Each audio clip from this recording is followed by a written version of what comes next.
নমস্কার বন্ধুরা, রোমার হেসেলে সবাইকে স্বাগত। আশা করছি সকলে ভালো আছেন, সুস্থ আছেন। বর্তমানে মায়েদের একটা বড় সমস্যা যে বাড়ির ক্ষুদে সদস্যটিকে কোনোভাবেই শাকসবজি খাওয়ানো যায় না। তারা খেতে পছন্দ করেন পাস্তা, পিৎজা। আর আমার মনে হয় আমার বাড়ির মতন আপনার বাড়ির ছোট সদস্যটিও চিকেন খেতে খুবই পছন্দ করে। যে কোনো জিনিসে যদি একটু চিকেন দেওয়া যায় তারা খুব খুশি হয়ে খেয়ে নেয়, তাই না? তাই আজ আমি আপনাদের সঙ্গে শেয়ার করছি পালং চিকেন পাস্তা। এটা যেরকমই হেলদি তেমনই টেস্টি। এটা কিন্তু শুধু বাচ্চা না, বড়দেরও কিন্তু ভীষণই ভালো লাগবে। তাহলে কীভাবে বানিয়ে নেবেন এই পালং চিকেন পাস্তা দেখে নেওয়া যাক আজকে আমার এই ভিডিওটিতে।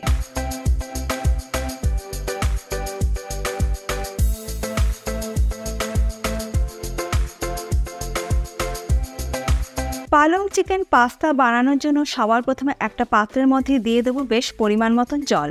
জল ফুটে উঠলে এর মধ্যে দিয়ে দেবো আগের থেকে ভালো করে ধুয়ে রাখা এক বান্ডিল পালং শাক। গ্রাম হিসেবে ওজন আছে এটা 500 গ্রাম। পালংটাকে আমি সেদ্ধ করব না, পালংটাকে আমি একটু ব্লাঞ্চ করে নেব। পালং আমার ব্লাঞ্চ করে নেওয়া হয়ে গেছে।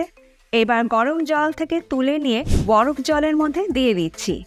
বরফ জলের মধ্যে দিলে পালংয়ের সবুজ রঙটা বজায় থাকবে। এরপরে পালং ব্লাঞ্চ করে নেওয়া জলের মধ্যে আমি পাস্তাটাকে সেদ্ধ করে নেব। তার জন্য ওই জলের মধ্যে দিয়ে দিচ্ছি 1/2 টিস্পুন পরিমাণে নুন আর দিচ্ছি 1 টিস্পুন ভেজিটেবল অয়েল। গ্যাসের ফ্লেমটাকে হাইতে করে দিয়ে জলটাকে ভালো করে ফুটিয়ে নেব। সব কিছু একটু ভালো করে আমি মিশিয়ে নিলাম। জল ফুটে উঠলে এর মধ্যে দিয়ে দিচ্ছি 250 গ্রাম পরিমাণে পাস্তা। আর পাস্তাটাকে সেদ্ধ করে নেব। গরম জলের মধ্যে পাস্তাটা দেওয়ার পর কিন্তু এটাকে কন্টিনিউ নাড়তে হবে, তা নাহলে কিন্তু এক জায়গায় এটা দলা পাকিয়ে যায়। তবে আপনাদের ইচ্ছে হলে কিন্তু পাস্তাটাকে ফ্রেশ জলের মধ্যেও কিন্তু আপনারা পাস্তাটা সেদ্ধ করে নিতে পারেন। মিনিট 10 সময় ধরে পাস্তাটাকে আমি সেদ্ধ করে নিয়েছি। দেখুন পাস্তা কিন্তু আমার সেদ্ধ হয়ে গেছে। প্যাকেটের গায়ে কিন্তু লেখা থাকে যে কত সময় লাগে সেদ্ধ হতে, সেই অনুপাতে কিন্তু আপনারা পাস্তাটাকে সেদ্ধ করে নেবেন। এরপর পাস্তাটাকে আমি জল ঝরিয়ে নিয়ে নেব। অপরদিকে ব্লাঞ্চ করে নেওয়া পালংটাও কিন্তু ঠান্ডা হয়ে গেছে। এবার এটাকে জলটা চিপে নিয়ে মিক্সিং জারের মধ্যে আমি দিয়ে দিচ্ছি। সমস্ত পালংটা আমি জল ঝরিয়ে মিক্সিং জারের মধ্যে দিয়ে দেওয়ার পর এর মধ্যে দিয়ে দিচ্ছি 2 কাঁচা লঙ্কা। এবার এটার একটা মিহি পেস্ট আমি তৈরি করে নেব। পালং আর কাঁচা লঙ্কা দিয়ে এটা কিন্তু একটা মিহি পেস্ট আমি তৈরি করে নিয়েছি। এরপর কড়াইতে দিয়ে দিচ্ছি 1 টিস্পুন ভেজিটেবল অয়েল। তেল গরম হয়ে গেলে এর মধ্যে দিয়ে দেব 200 গ্রাম শ্রেডেড চিকেন। আর এই চিকেনের মধ্যে দিয়ে দেব 1/2 টিস্পুন গোলমরিচ গুঁড়ো। আমি 200 গ্রাম বোনলেস চিকেনকে অল্প নুন আর 1 টিস্পুন গার্লিক পাউডার দিয়ে 5 মিনিট সেদ্ধ করে নিয়েছি। আর চিকেন স্টকটা আলাদা করে রেখে দিয়েছি। এবার এই চিকেনটাকে 1 থেকে 1.5 মিনিট একটু সতে করে নিয়ে আলাদা একটা পাত্রের মধ্যে রেখে দেব। খুব বেশি সময় ধরে কিন্তু চিকেনটাকে ভাজার কোনোই দরকার নেই। চিকেনটা একটু হালকা করে আমার সতে করে নেওয়া হয়ে গেছে, তুলে রেখে দিচ্ছি আলাদা একটা পাত্রের মধ্যে। এবার পাস্তা তৈরি করার জন্য কড়াইতে দিয়ে দিচ্ছি 2 টেবিলস্পুন ভেজিটেবল অয়েল। আপনারা এখানে বাটারও ব্যবহার করতে পারেন। তেল গরম হয়ে গেলে এর মধ্যে দিয়ে দেব 2 টিস্পুন রসুন কুচি। রসুন কুচি একটু হালকা লাল করে ভেজে নেবার পর এর মধ্যে দিয়ে দেব পেঁয়াজ আর টমেটো পেস্ট।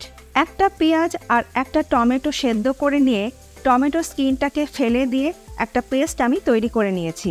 এবার মিডিয়াম ফ্লেমে সব কিছু একসাথে ভালো করে কষিয়ে নেব। দিয়ে দেব স্বাদ মতো নুন। নুনটা দেওয়ার পর সব কিছু ভালো করে কষিয়ে নেবার পর দিয়ে দেব পালং পেস্ট। আর দিচ্ছি মিক্স হার্বস 1.5 টিস্পুন। আর দিচ্ছি ম্যাগি মশলা 1 টিস্পুন। এটা সম্পূর্ণ অপশনাল, আপনাদের ইচ্ছে হলে দিতে পারেন, ইচ্ছে না হলে না দিতে পারেন। এবার মিডিয়াম ফ্লেমে সব কিছু একসাথে ভালো করে কষিয়ে নেব। একটু সময় নিয়ে এটাকে কিন্তু একটু ভালো করে কষিয়ে নিতে হবে। সব কিছু ভালো করে কষিয়ে নেবার পর এর মধ্যে দিয়ে দেব কাজু বাদাম বাটা 1 টেবিল স্পুন। কাজু বাদাম বাটাটা দিয়ে সব কিছু একবার ভালো করে মিশিয়ে নিচ্ছি। আর দেব অল্প একটু দুধ। আমি এখানে দুধ দিয়ে দিলাম 1/4 কাপের মতন। দুধটা আমি আগে জাল দিয়ে ঠান্ডা করে নিয়েছি।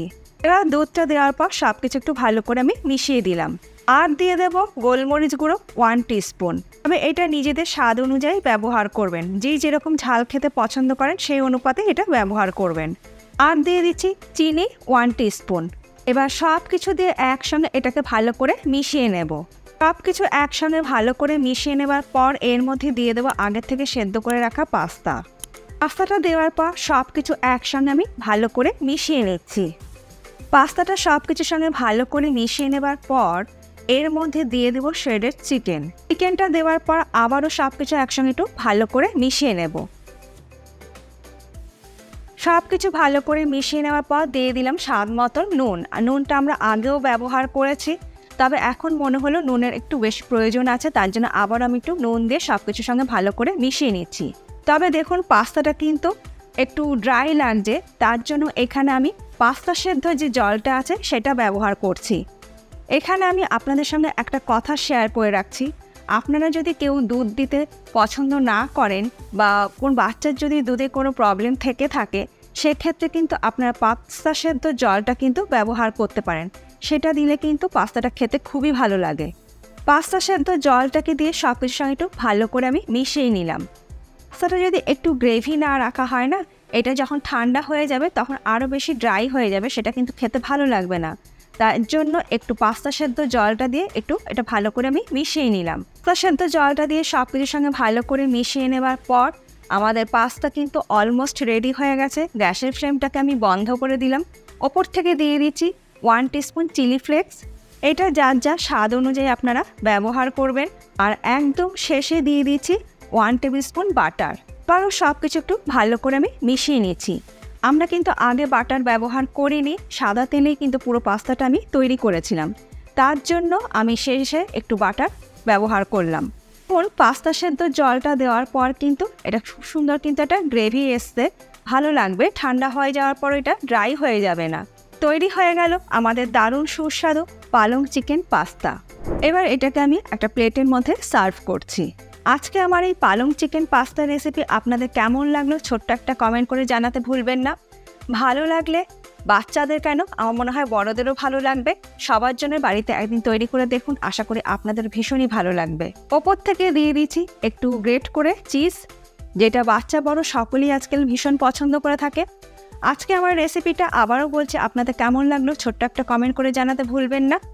আজ তাহলে এই পর্যন্ত, আবার দেখা হবে নতুন কোনো ভিডিওর সাথে। ভালো থাকবেন, সুস্থ থাকবেন, ধন্যবাদ।